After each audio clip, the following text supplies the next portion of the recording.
Hello everyone, in this video we will talk about query function.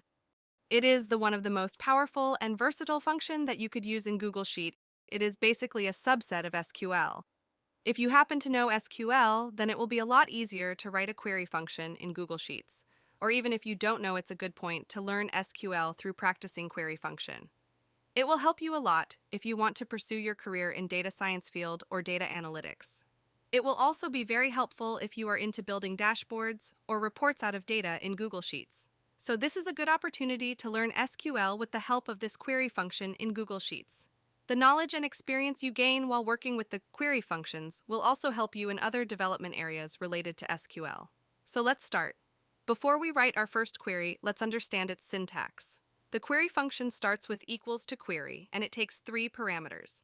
So number 1 is data itself. It's basically the range of cells to perform the query on. So there are 2 ways to reference the data. One would be to simply reference your data range, like you could type in A12C100 like this. Alternatively, you could use named range. Let me explain how you can do that. Go to Data menu and then click on Named Ranges. Click on Add New Range. Then specify the range where your data lies and then give it a name like here. I have given it a name of data. And then click on Done. So after that, you will be able to pass this name in place of data parameter. Now the second parameter is query that you will be performing on the provided data. This query parameter needs to be in the string format, so it has to be put in double quotes. Or you can also reference other cell which evaluates to proper query string. This I will explain with the help of example in later part of the tutorial. Now the third parameter is the number of rows you have got in the header. Suppose your header consists of 2 or 3 rows, multiple rows, then you need to specify that, so that query function is able to extract the correct data region and columns. But if your data set consists of only 1 row as a header, which happens to be the most common use case scenario, then you can skip this option. Now let's write our first query. Before that, let me tell you how this video will go on. So, here you can see a sidebar titled Query Function Tutorial on the right side of my spreadsheet. It's a simple sidebar that I built with the help of Google Apps script. However, it's not part of the tutorial. It's just here to assist me in writing queries and save our time. Manual typing can lead to mistakes, causing unnecessary delays. Therefore, I utilized my app script skills to create this sidebar with all the queries I'll be demonstrating in this video, approximately 25 examples. So when I click this, it will write the query function in the top left cell, and then I will explain it. This is how this video is supposed to go on. Let's begin with our first basic query. This initial query will fetch the data as it is in our dataset.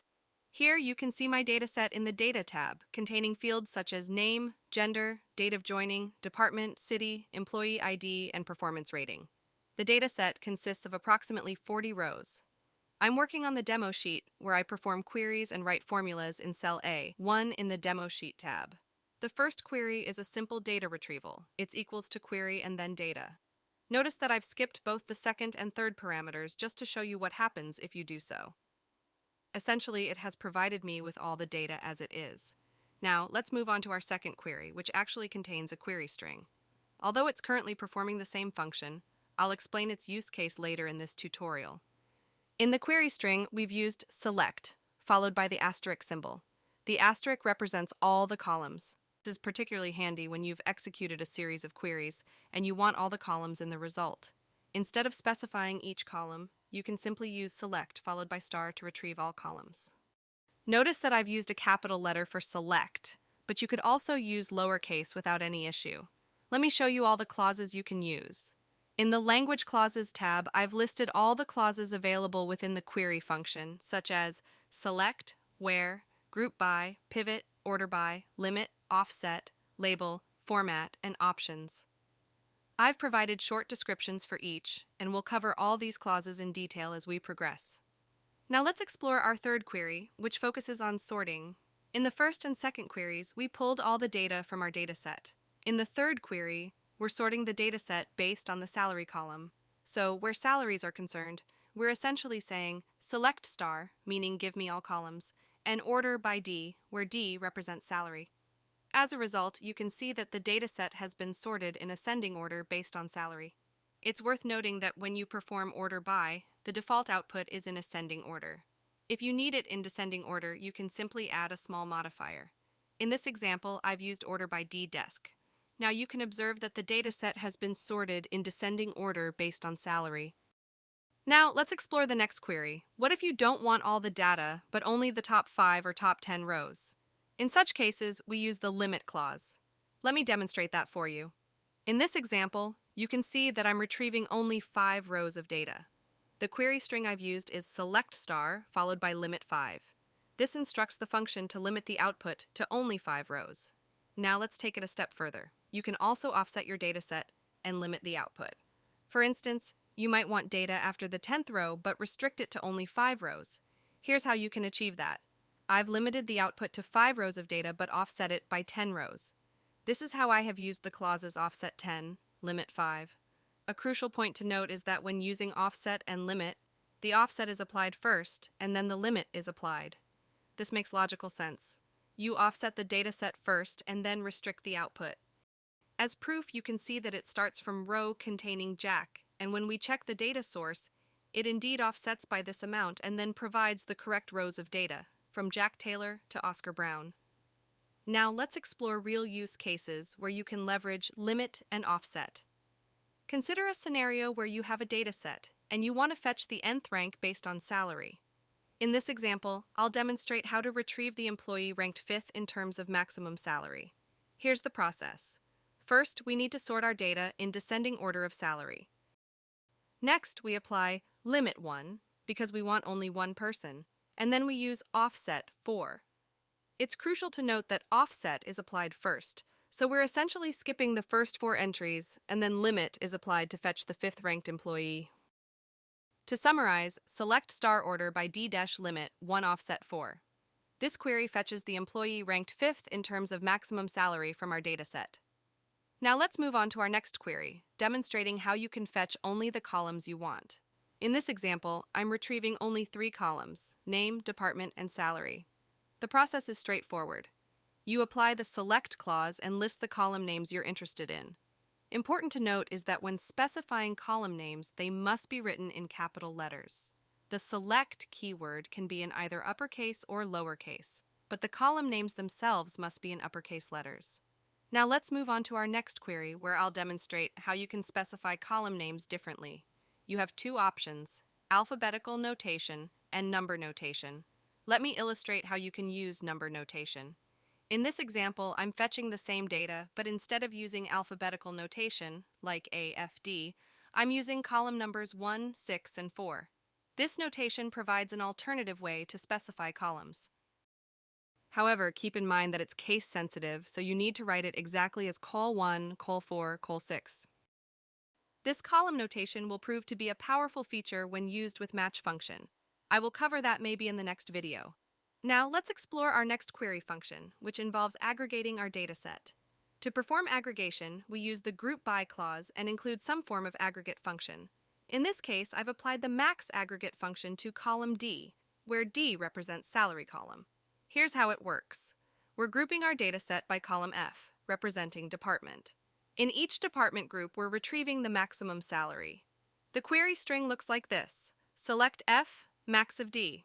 This means we're selecting the F column in the result, which is departments, and alongside it, we want the maximum value of D, which is salary column, with max prefixed. The output shows departments and their corresponding maximum salaries.